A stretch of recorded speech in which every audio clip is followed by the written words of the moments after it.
Lo invocamos recién, hablamos de ella. Isabel Allende, presidenta del Partido Socialista, queremos su impresión sobre este cambio de gabinete y también específicamente, senadora, sobre la salida de Máximo Pacheco para llegar a la campaña de Ricardo Lagos. A ver, lo primero, decir que es un cambio acotado. No es un cambio que generaba expectativas y que se había pensado que probablemente iba a ser más amplio y más profundo.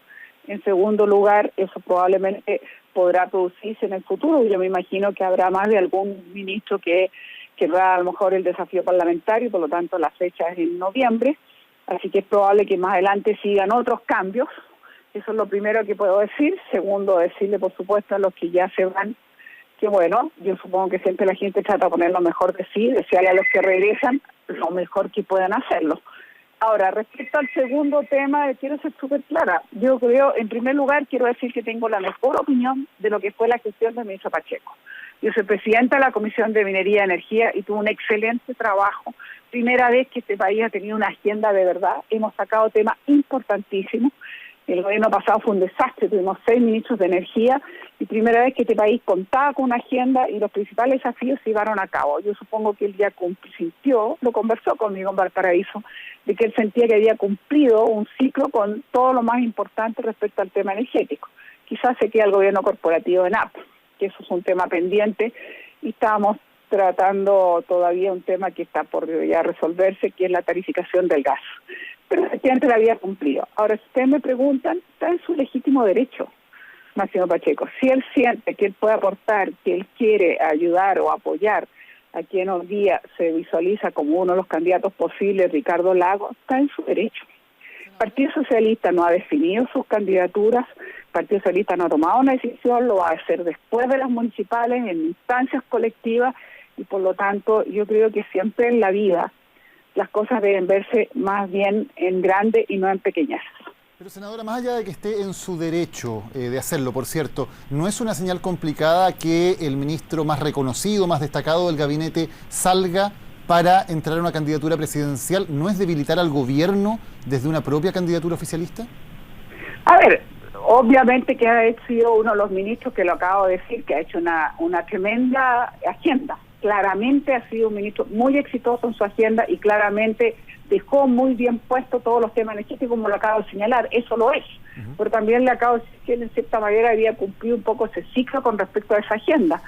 Y si él siente este deseo de colaborar, de ayudar, es decir, lo que él siente que puede ser un aporte, realmente por eso le digo, yo creo que las cosas siempre hay que tratar de verlas con generosidad y más en grande y no en la pequeña. Yo pienso que si él siente que ya cumplió el ciclo y que está en condiciones o quiere hacer un aporte, está en perfectamente derecho de hacerlo. Otra cosa es lo que ya también he explicado, el Partido Socialista no ha tomado una decisión, lo hará después de las municipales, en instancias colectivas que fijarán mecanismos, cronogramas, etcétera. Él es militante del Partido Socialista. ¿Le consultó a usted o le anunció a usted que también es otra de las posibles presidenciables? Máximo Pacheco, ¿le anunció, le avisó usted? No me dijo ahora, antes de, pero sí me había dado a entender en Valparaíso. Me había dicho hace un par de semanas atrás que él sentía que había cumplido su ciclo, que él había avanzado todos los temas energéticos. Eso él me lo adelantó. Yo lo sabía que era su estado, como él miraba la situación en respecto a la agenda de energía. Sí, efectivamente. Ayer me mandó un mensaje, efectivamente, no directo, no tan directo, pero un mensaje más de esto, señalándome como un poco así, medio, no directamente, pero algo que podría interpretarse. Y quedamos de conversar y probablemente lo vamos a hacer muy pronto. Él tiene mucho interés, me dijo, yo tengo la mejor opinión de tu trabajo como presidenta de la Comisión de Energía, mi respeto como senadora y como presidenta, y por lo tanto quedamos de conversar y lo voy a hacer muy pronto. Pero no es extraño que no solo no la avise, sino que tome esta decisión, siendo que es militante socialista y está la presidenta del Partido Socialista como posible presidenciable, también está Insulza del Partido Socialista como posible presidenciable, y que opte tan anticipadamente, antes que su propio partido lo haga, por Lagos. Pero yo ya lo expliqué, Mónica, es lo que yo siento, por lo menos lo que la vida a mí siempre me ha enseñado. Yo siempre trato de mirar las cosas, digamos, más en grande que en las cosas más pequeñas.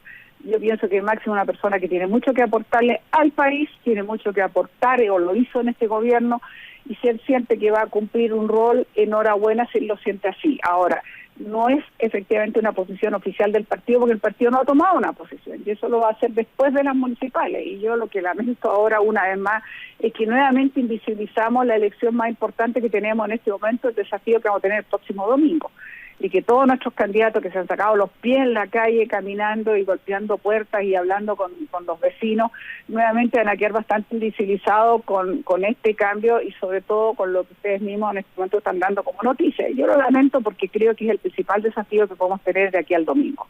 Senadora, ¿se fortalece con esto la opción presidencial de Ricardo Lagos? Mire, yo no creo que las cosas son tan automáticas. Yo no quiero hablar del tema presidencial, yo creo que esto hay que dejarlo para después las municipales, no voy a entrar, digamos, ni en especulaciones ni en reflexiones, porque esto será temas que vamos a reflexionar y conversar con todo el tiempo posterior a las elecciones municipales. Yo no creo que haya necesidad de ninguna ansiedad, ni tampoco creo que hay que seguir extremando todo relacionado a lo presidencial, dejando de lado un tema tan potente como las elecciones municipales.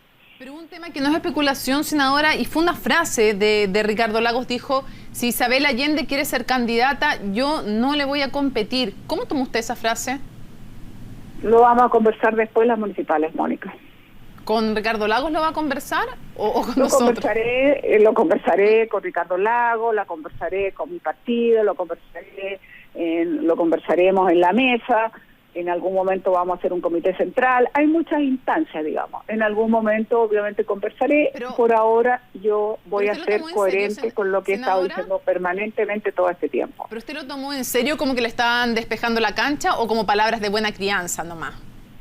No tengo nada más que comentarles excepto lo que acabo de decirle. Senadora, usted decía que aquí hay un error porque se saca el foco de lo que va a ocurrir el domingo con las elecciones municipales y de las campañas. Entendemos entonces que cometió un error la presidenta, que es la que decide hacer el cambio de gabinete en el día de hoy, 4 días antes de las elecciones. Estas son las complejidades, francamente, Daniela, hay que decir las cosas como son. Estas son las complejidades, digamos, de un gobierno, y que le toca también liderar a una presidenta. Había mucha presión, porque es evidente, y eso nadie lo puede negar, que aquí hubo un tremendo error, que tiene un costo alto, lo que yo decía al inicio, porque un bien para nosotros muy, muy importante, obviamente, que es con la credibilidad de nuestras elecciones. Aquí hubo descoordinaciones, errores, incapacidad de reaccionar a tiempo, lo que se haya dicho. Y finalmente, un equipo político manda una ley express que no logra concitar el apoyo, que sin ese apoyo es inmanejable y no se podía, evidentemente, seguir adelante. Eso tiene costos, y eso habrá que evaluarlos en su momento. Y eso motivó mucha presión para que hubiese cambio. Y yo creo que hay algo de eso, que esa presión, digamos, se hace tan intensa que llega un momento que se toman decisiones como esta, que a su vez tiene el efecto indeseado, que es lo que yo estoy señalando, que toda la atención se concentra en esto en lugar de concentrarse en las elecciones municipales. Pero, senador, si el equipo político, siguiendo sus palabras, si el equipo político cometió un error que tiene costos, ¿no sería lo lógico que esos costos los pague precisamente el equipo político que cometió el error? ¿Debería venir un nuevo cambio de gabinete? Yo creo que el equipo político no tuvo la capacidad de salir bien de esto, que ya era complejo, pero esa complejidad la vamos a terminar de dilucidar sin anticipar juicios cuando sepamos a fondo, porque aquí hay distintas versiones, incluso cifras que se manejaron diferentes, y dos instituciones que mutuamente se responsabilizaban. Ha sido tremendamente complejo. Tenemos una Contraloría, no tenemos Ministerio Público. Una vez que sepamos con absoluta claridad qué es exactamente lo que pasó, tendrán que verse si hay otras personas de las cuales tengan que responder frente a el hecho grave que significó el no tener un padrón electoral legitimado al 100% y que tenga las dificultades que tiene. En su momento eso lo vamos a ver, pero que yo estoy señalando lo que es de sentido común, de toda la opinión de todos los parlamentarios de la nueva mayoría, que fue la sensación de frustración, decir que la propuesta que se hizo no contó, no fue lo suficientemente conversada, acordada, concordado, o no hubo ningún interés, como quiera, de la oposición. Lo concreto es que no era viable mientras no hubiera un amplio acuerdo. Y obviamente que no fue posible seguir adelante con eso. Eso habla que hubo falencias, y eso habla que en algún momento todo esto tendrá que reflexionarse, será post-municipal. Una pregunta antes de terminar, senadora. Ayer conversamos con el diputado Gabriel Boric y decía que se veía ausente al ministro Nicolás Izaguirre en el Parlamento, que no dialogaba con los parlamentarios. ¿Es esa también su impresión? Yo al ministro Seguirre lo veo permanentemente en el Parlamento. Lo que yo creo es que es muy difícil a veces, francamente, ordenarnos. Hay veces que la responsabilidad la tiene el gobierno, que no lo hace con suficiente tiempo o diligencia, y hay veces que la responsabilidad la tenemos los propios parlamentarios, que unos tienen las opiniones A, otros B y otros C, frente a un mismo tema o un mismo proyecto, y no siempre es fácil. También lo vivimos en el proceso de descentralización, el cual yo siempre he apoyado, pero no todos estaban muy convencidos y costó muchísimo finalmente que lográsemos lo que llegamos a la etapa que llegamos. Ahora hay que ver si efectivamente esto va a continuar adelante cuando se saque la ley de competencia. Entonces hay veces que uno puede decir, sí, hay falla del equipo político o específicamente del ministro de Express, pero también reconozcamos lo que a los parlamentarios no les gusta decir, pero que es real. Muchas veces somos nosotros quienes no damos los acuerdos o tenemos opiniones distintas frente a un mismo hecho o frente a una misma propuesta. Y frente a eso cuesta bastante entonces ordenarse y cuesta bastante al gobierno coordinar la labor parlamentaria. Perfecto. Senadora Isabel Allende, muchísimas